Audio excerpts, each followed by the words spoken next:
Today we are going to practice setting the state the whole day. And what I'm going to do is give a sample problem and then give you about 2 minutes to work on it, and then I'm going to solve that problem here.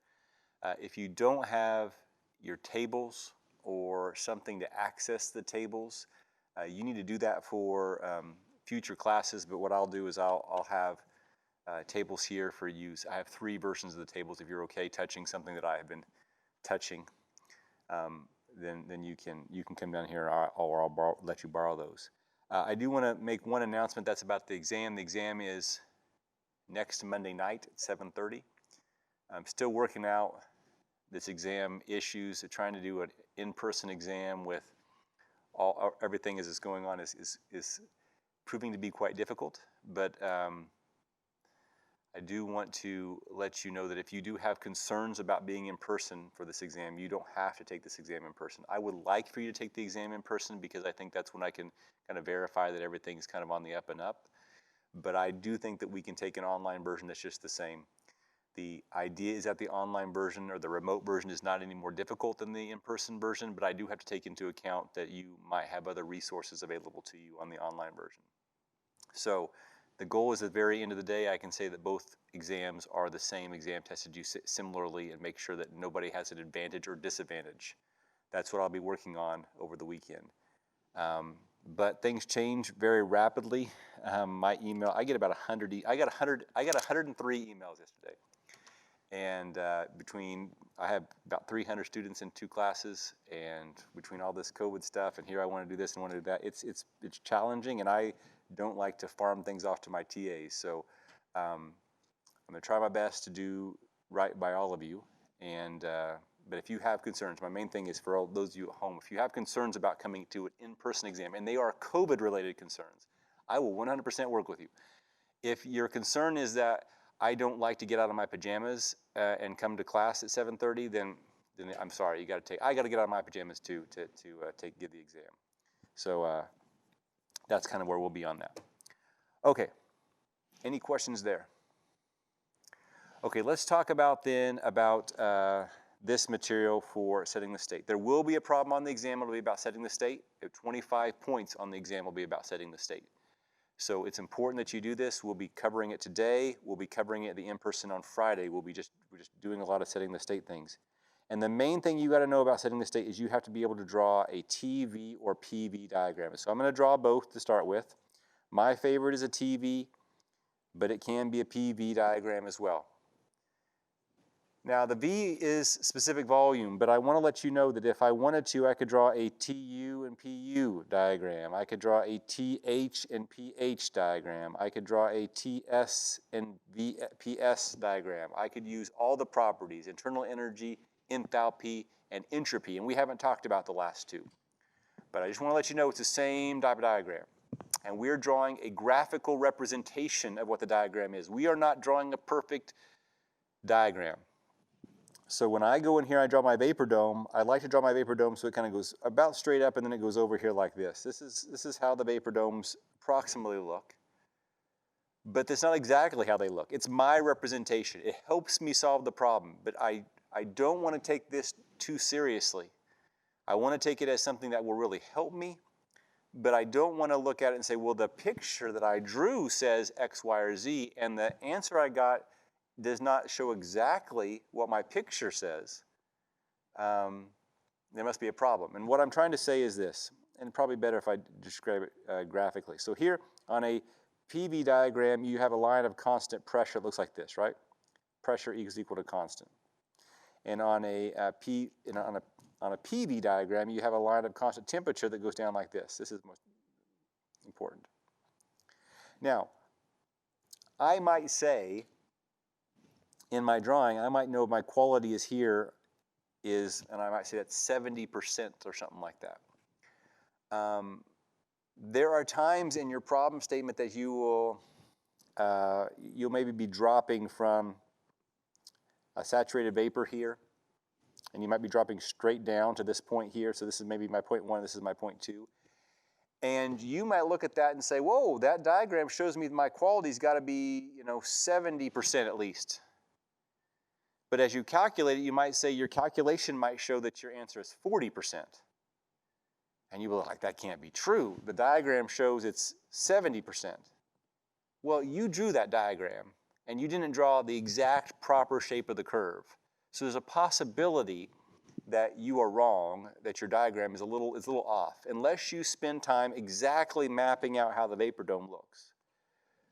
But generally, it's going to tell you the right things. It's going to tell you we're a liquid vapor mixture and things of that nature. So what I'm trying to tell you is use the diagram, but don't get caught up on the details of the diagram. Okay? What we need to know about this diagram is the following. We need to know that to the left, we have liquids. To the right, we have vapors. And underneath, we have a liquid plus a vapor.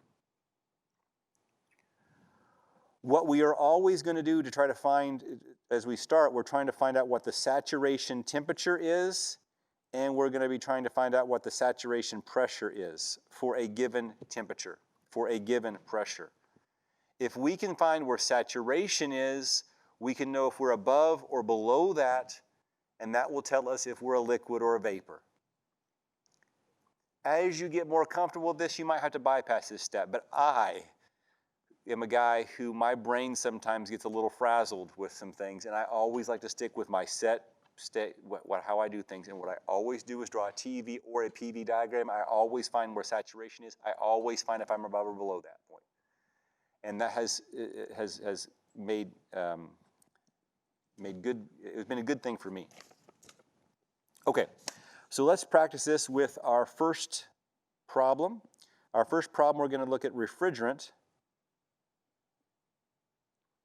22, or that's R22. And I know that it has a pressure of 40 psi, and it has a quality of 0.6, and I want to know what is the specific volume for that. Okay, I'm going to give you 2 minutes to work on this. Anybody want a copy of the tables? Okay, I'll give you 2 minutes there. If you need something, shout it out.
Okay, there's 2 minutes, so here's what I'm going to do. I'm going to draw both diagrams here, a TV diagram and a PV diagram. Although I only have to draw one, I'm going to practice with two. I'm going to draw my vapor domes for both of them. I'm going to draw my line of constant pressure, which in this case, because they gave me a nice even pressure, it's 40 psi. On my PV diagram, I don't know what temperature it is, but since they gave me since they gave me a pressure, I'm going to say that this pressure is going to be the saturation pressure, which is 40 psi, and I will find the corresponding saturation temperature. So what I want to do is go over here to my tables, and I want to look and make sure that, see what these values are. So I make sure I'm in the English units here, so I'm going to go for refrigerant here, and I'm in the temperature table for the saturation properties. And I'm going to look, and this is not what I want to, this is the temperature table. I want to have the nice pressure table, so I'm going to go to the next page, which is the pressure table for saturated refrigerant. And I'm going to go look for 40 psi. So 40 psi is right here.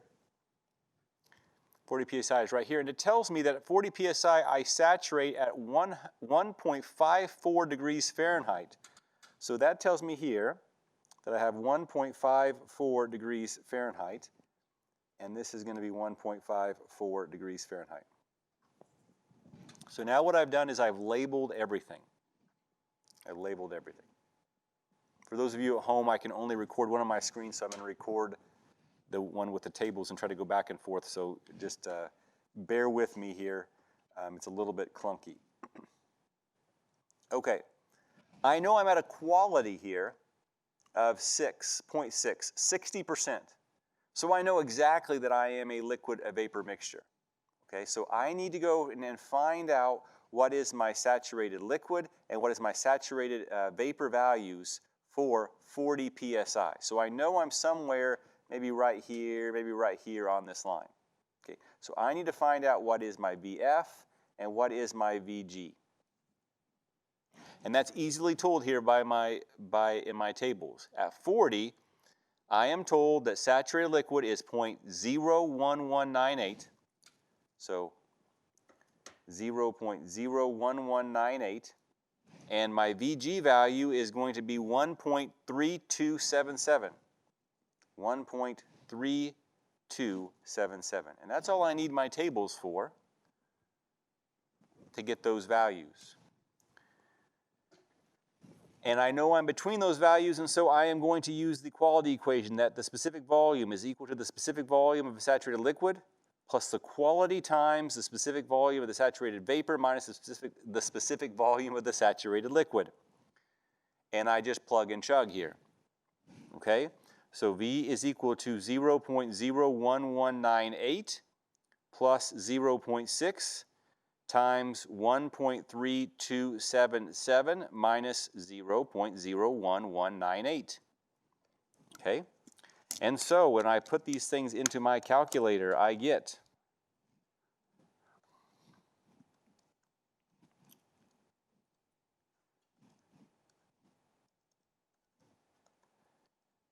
a value that is equal to 0.8014.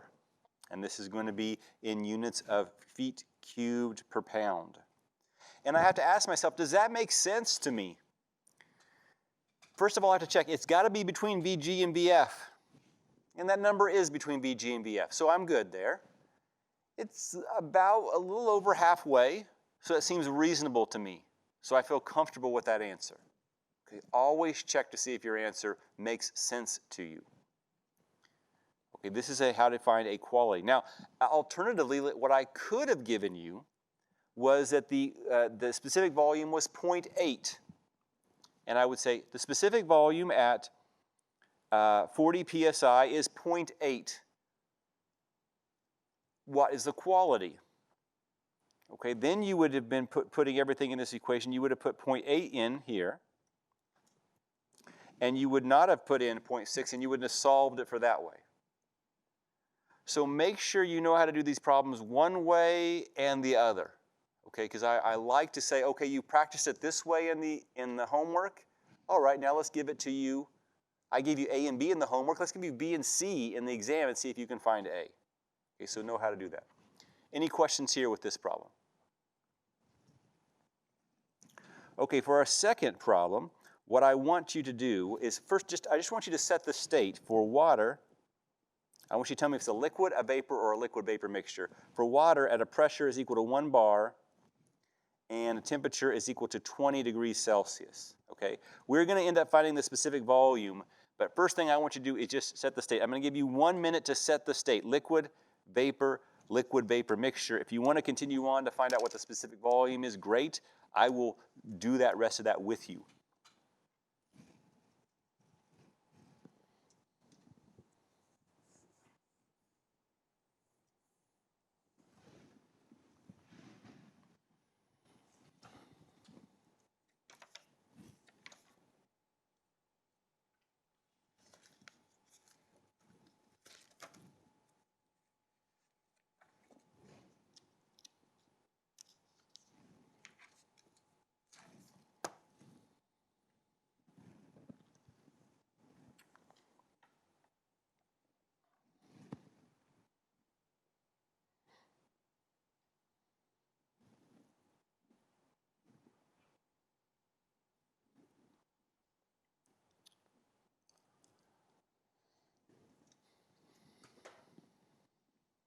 Okay, that's 1 minute.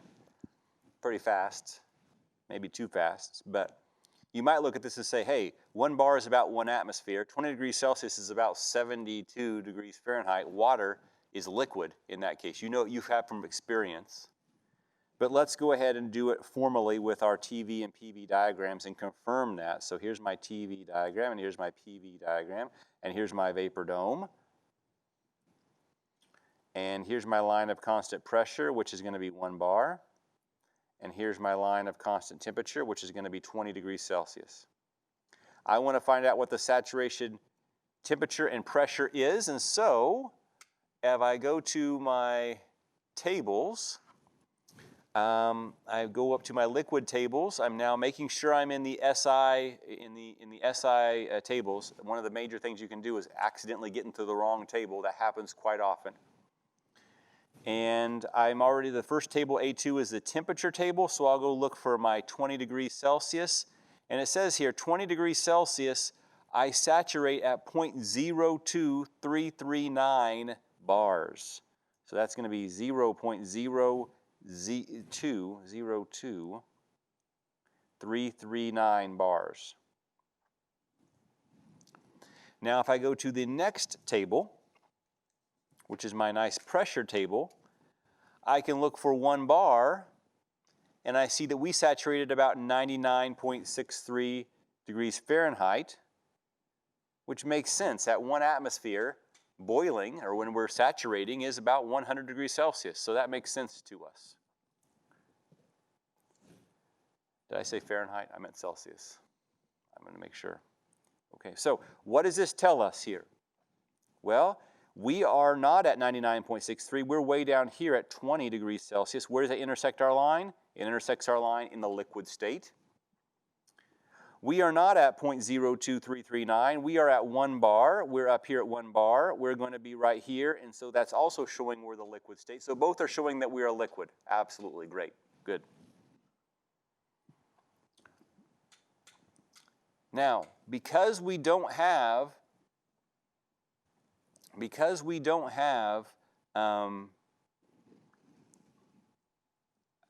let's start again. We need to now go to our liquid tables. Okay, we need to go to our liquid tables. So if I go to my liquid tables, which is table A5, it's after our vapor, we're going to go to our liquid tables, and we're going to note that in our liquid tables, the very first entry is 25 bars. Okay, we're at 1 bar. Okay, we're at 1 bar. So we have to make sure that we are not. What are we going to do with that is what we're going to figure out, because that's much, much higher than what we need to do. And so in the video, I think I showed you this. We need to do something called a liquid approximation. So whenever you want to figure out what the value is here of the value of the property, you are going to say the specific volume is going to be equal to the specific volume of the saturated liquid at whatever temperature you are looking at. And the internal energy is approximately equal to the internal energy of the saturated liquid at the temperature that you're looking at. So in this case, we are saying it's a liquid, but it's not pressurized up to that 1 bar, so we're going to look up at the specific volume of saturated liquid at the temperature, which is 20 degrees Celsius. Make sure, this is what's commonly made the mistake. You'll look it up at the pressure or something like that. It's only the temperature. It's only the temperature. And so if we do that, we go back to our tables here, and we go to 20 degrees Celsius.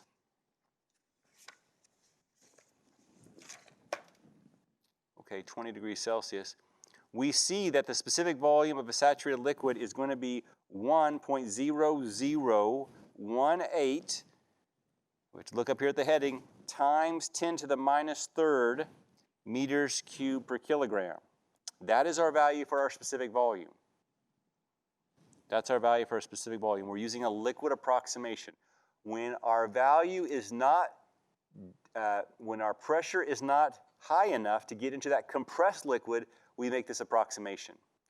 And we will make this approximation for everything else. Ammonia, propane, R134A and R22, we will make this approximation every time because there are no liquid tables for those values, for those substances. We need to do it here.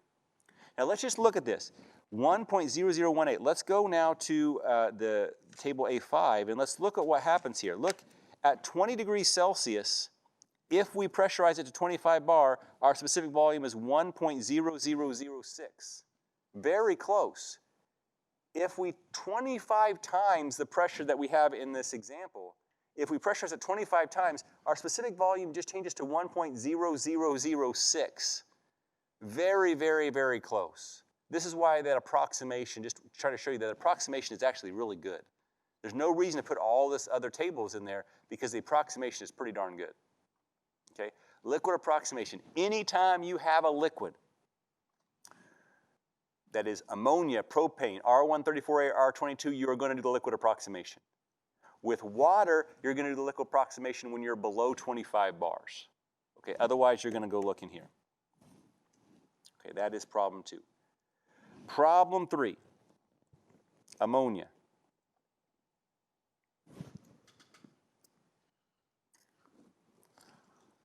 Ammonia at a pressure that's equal to 200 psi and a temperature that is 195 degrees Fahrenheit. I again want to find out what the specific volume is.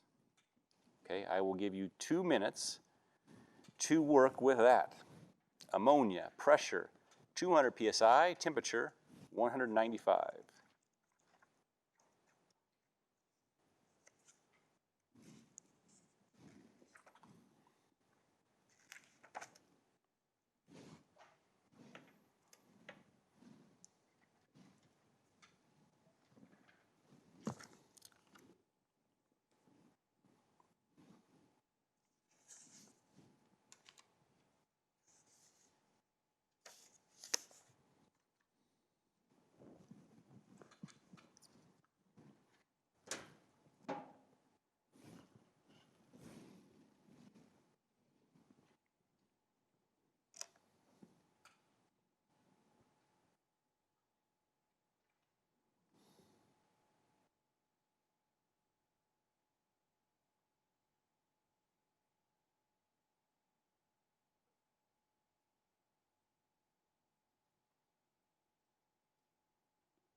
Okay, that's 2 minutes. So what we're going to do here is we're going to draw out our diagram, TV diagram and our PV diagram, and we're going to do our vapor dome. And we're going to have a line of constant pressure that is 200 psi. And we're going to have a line of constant temperature, which is 195 degrees Fahrenheit. Okay, so I'm going to go now to my tables, and I'm going to see what I have for ammonia. And I have what I happen to have right now is my pressure table open, and I'm going to be looking down here for 200 psi, and I'm going to see 200 psi for ammonia is here, and it says that it saturates at 96, oops, you can't see that on there. It saturates at 96.31. So this temperature here is going to be 96.31 degrees Fahrenheit. Okay, let me go to my temperature table. My temperature table, which was the previous page, and I'm going to go look for 195. It's going to be way down here, and I'm going to notice that 195 is not on this chart. So what it's telling me that at 195, I do not have a saturated liquid or a saturated vapor. So this line that I drew is actually wrong. It should be way up here, above the critical point. Now, students automatically say, well, that means it's got to be a vapor. Well, that doesn't necessarily mean it's a vapor. It just means that we don't have data for it. So this table doesn't really help us. Okay, so we're just going to go with our TV diagram. Now, where are we on the TV diagram? We're very high. We're at 195 degrees Fahrenheit. So, in fact, we are a vapor here. So that's okay. We are a vapor. And now we go to our vapor tables and try to figure out where 200 psi is. Okay, 200 psi is provided to us right here, 200 psi. And we're looking now for 195, and we're noticing that there is no 195 in this table. There's 180 and 220. But there is not 195. So that means we're going to have to interpolate. Okay, so how we're going to interpolate is we're going to make a little table. Okay, and so our table is going to show here temperatures of 180 and 220, and then our pressures, which is going to be, our specific volume. Our specific volume is going to be here 2.5343 and 2.7268. I am looking at 195, so 195 is what I'm trying to find. I'm trying to find this value right here.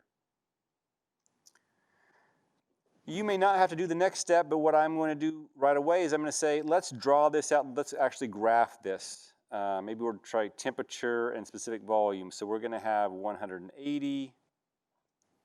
We're going to have, nope, that's not what I want, 180.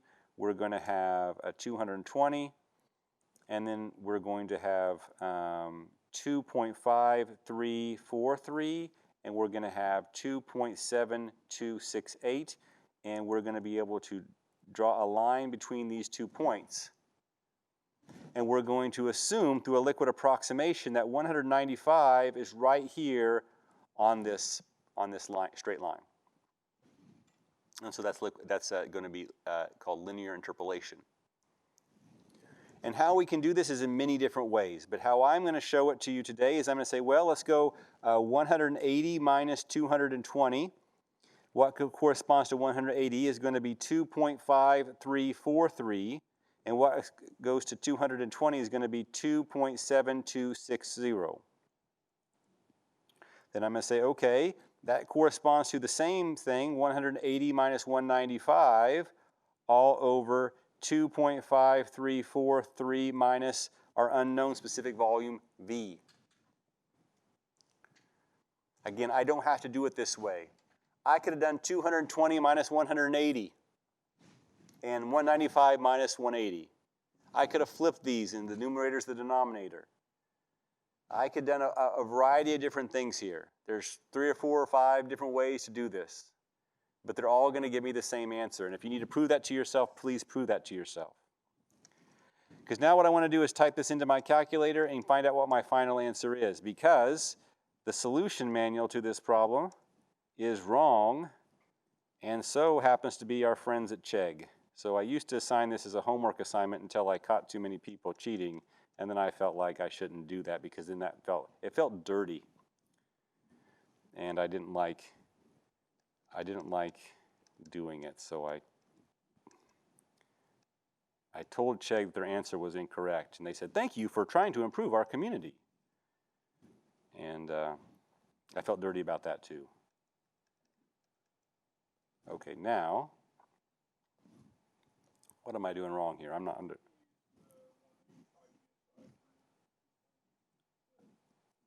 What did I do here wrong? 180, 220. Oh, yeah. Look what I did. Did you just check? Did you just catch what I did? Common error. I made a mistake in the 830, but it was different than this one. I was taking values from 150 instead of the 200 psi. Okay, let me just show that again. I was taking the values from the 150 instead of the 200 psi. I was making a big problem. Now I was looking at my numbers, it wasn't making sense to me. So I had to come check my work. So here, let's do this again. 180 is going to be 1.8599, and this is going to be 2.0114. Okay, so that's a big mistake here. 1.8599 and 2.0114. Okay, so let's do this the right way. Okay, 180 is 1.8599. 220 is going to be 2.0114. Then we're going to have 1.8599 minus our unknown value v. Okay, now let me try this.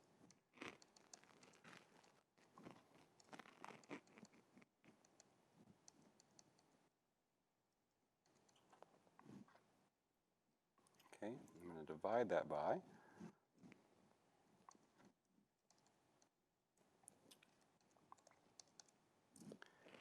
And then I'm going to subtract.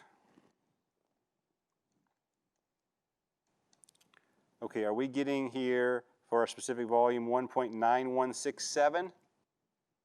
Okay, that's the right answer, 1.9167. And that makes sense because it should fit right in here.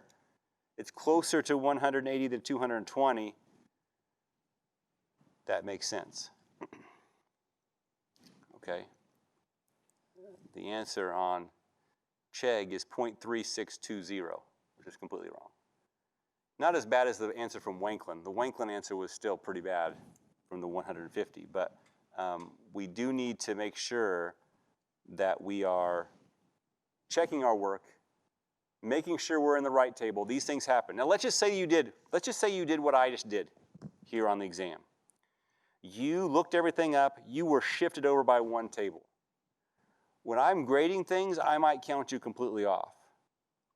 Okay? If you come to me and say, Wanklin, that was a 6-point problem. You said -6 on it because you said my numbers are completely wrong, but all I was over one table. If you look at these, I'm over one table. You show it to me, I'm going to say, you're right, -2. Okay? Because I see that you were doing everything correct. You just happened to be looking 3 inches wrong. I'm not going to count you off severely for that. But if you made a big mistake, now I'm going to have to count some points off. So please make sure. Sometimes students will be in the wrong table. Instead of R134A, they're in R22. They do the whole problem. The problem looks really, really wrong. But actually what they were doing was they're just slightly off. Okay? Make sure that you check those things, and if you make that small mistake, I'm not going to come after you. Okay? I want to make sure that I'm more concerned about your methodology. Now we have to do our best to keep in the right table, but I do want to make sure that I'm not totally harsh. Okay, I'm talking longer today than I did it this morning, so I may not get to as many problems that I got to in the 8:30, but let's try this. Let's try propane. Let's try propane at 110 psi, and that's a pressure, and that's a temperature is equal to 105 degrees Fahrenheit. Okay, I'm going to go ahead, because there's only 7 minutes left here, I guess 10 minutes left here, I'm going to go ahead and do this with you so we have some time.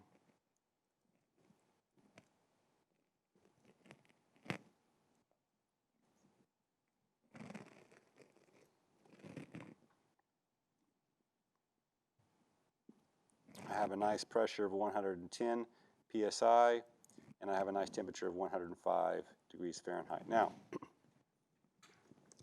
I had to make sure here when I go to my document camera, I got to make sure that I'm in propane and not ammonia. That's the mistake I made this morning. I was in the wrong table. And it started looking wrong again because I'm practiced enough and familiar with these that I was getting a little unsure, and that's what we found out we were. Okay, propane.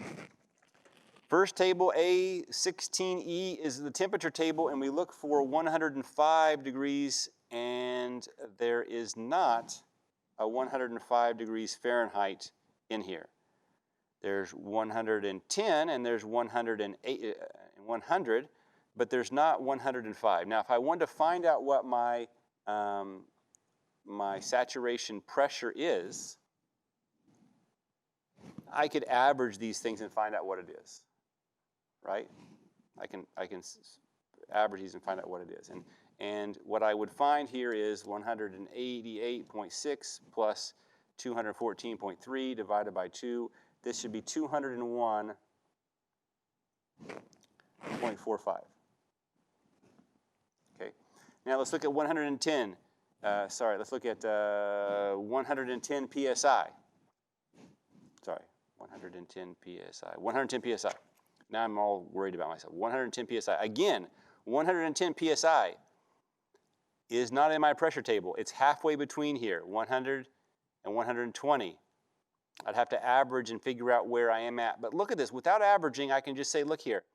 The saturation temperature is at 55 for 100 and is at 67 for 120, and I'm at 105 degrees Fahrenheit. I'm well above either of these two values. So I'm pretty sure that this is going to be somewhere in the, if I was wanting to save some time, this is around 60, and I'm way up here at 105, so I am going to be a vapor. Again here, if my pressure is going to be 110, it's down here, 110, I am going to be a vapor. Both of them show me that I'm a vapor. I don't have to do all the calculations if I'm running close on time. I could just say, hey, I know exactly where I'm at. Okay, so now I'm going to say, okay, let's go now to our vapor tables, and we're going to notice something here. We're going to notice that we are looking for 110 psi. There is not a 110 psi table. There's a 100 and a 120. We're looking for 105 degrees Fahrenheit. There is 100 and 120. Okay, we're not on tables, either of the tables. So we're going to have to do something called double interpolation. Double interpolation requires that we do 3 interpolations. Okay, it's a what do they call that? It's just trying to trick you. So what I'm going to do is I'm going to make another table here. Okay, my table is going to have over here for my pressures, and I have to make sure I keep this steady because it's going to be a little bit confusing here. 100 psi, and I'm going to have 120 psi. For my temperatures, I'm going to have 100 degrees Fahrenheit and 120 degrees Fahrenheit. And what I'm looking for is 105 degrees Fahrenheit and 110 psi. Okay, so now let me fill this in and make sure that I don't make any errors here. So 100, this is 1.219. This is going to be 1.280. Then I'm going to have 0.9887 and 1.043. Okay, that's what I have for my table. And I'm trying to find this value here in the middle.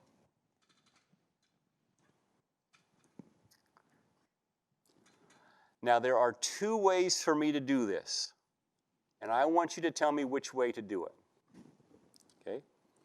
I could interpolate here to find this, interpolate here to find this, and then go between these two to find my missing value. That's way one. Way two is to interpolate between these two to find this, and interpolate between these two to find this, and then interpolate between these two to find my value. Both will give me the same thing, but I'm going to argue that one of them is quicker than the other. Which method would you choose, one or two? Two is correct. Why? Because it's halfway between. So you want to take this interpolation this way is a nice, easy interpolation because it's halfway between. So I'm just going to average these two numbers. So what I would get is 1.219 plus 0.9887 divided by 2. This is going to give me 1.10385. And this is going to be 1.280 plus 1.043 divided by 2, which is going to give me 1.1615. Really easy when you're halfway between two numbers. On a test, I'm going to try to give you values for interpolation that are either right on the chart or halfway between the chart. Now, I do not consider finding the quality in interpolation. It is in a way, but the quality equation is fair game. You can do 0.1, 0.2, 0.3, all the way around that quality equation. But for this type of interpolation, I'm going to have it halfway between or right on the chart. It saves you some time. If that's not the case, I will explicitly say you're going to have to do a full interpolation here. Now, unfortunately, on your homework, that's not going to how it's going to be. You're going to interpolate a lot. You're going to be so tired of interpolation, it's not going to be even funny. You're going to dream about interpolation. Okay, now I have to find these other values, and so I'm just going to write it up here. I'm going to say, well, 100 degrees Fahrenheit minus 120 degrees Fahrenheit is going to give me 1.10385 minus 1.1615. And then I'm going to say 105 degrees Fahrenheit minus 120 is going to be my unknown specific volume minus 1.1615. Again, just one of the ways I could have solved this. And when I do this, 100 minus 120 divided by 1.10385 minus 1.1615. Divide all that by 5 minus 120. Take the inverse of that and add 1.1615. I get that my value is 1.1183. Okay, I did that fast and in my calculator. But it makes sense.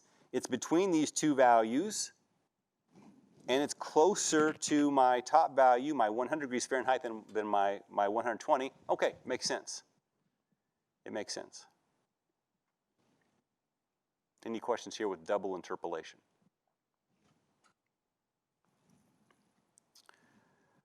We officially have 2 more minutes, and if you hold on with me for a little bit longer, because there's not a class afterwards, I'm going to do the last problem that I was doing with the 8:30 class, so everybody's on the same page. We'll do this together. What if I give you R22, and I say that its pressure is equal to 9 bars, and its internal energy is equal to 266.04 kilojoules per kilogram, and I ask you, what is the temperature? Okay. 9 bars, the internal energy is 266.04.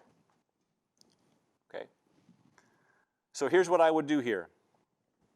I'm going to go see about saturation first. I always go to saturation. So R22, and I have to make sure I'm in my, here's R22, and I'm making sure I'm in SI, and I'm going to go down here to 9 bars.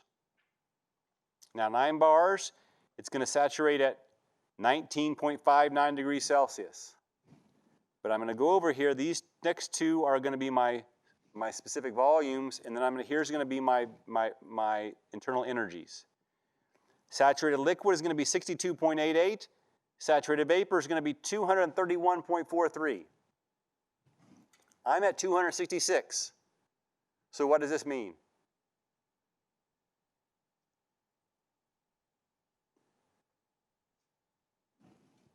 My liquid is 62, my vapor is 231, I'm at 266. I'm a vapor. I'm past the saturated vapor. I'm going to be a vapor. I'm not in saturation. I'm not between those two numbers, and I'm not below those two numbers. So I know I'm not a liquid. I know I'm not a liquid-vapor mixture. I know I'm a vapor. So now I'm going to go to my vapor tables, and I'm going to go look for 9 bars. Okay? There's 9 bars. I'm going to look on this table and try to find 266.04 internal energy. There it is, 266.04. That means my temperature is 70 degrees Celsius. Okay? Now what happens if my number would happen to be, 262? It would be between these two numbers, and I would have to use that value to find out between these two numbers. I have to interpolate to find my answer. Okay, but we don't have to do that. That is my in-person today about finding properties. We're going to do this again on Friday. I'm going to jazz it up a bit, give some of these, and then also some more complicated ones. If you have questions on your homework, please bring them to me, and we'll go over that. There's no homework for today's lecture, today's video lecture, because that homework will be due on Monday, and I think that you might want to study for your exam. So I'm not gonna do that to you. So please be working on these things. Please be looking at the practice exams as we're getting going here. All right. Have a good rest of your day.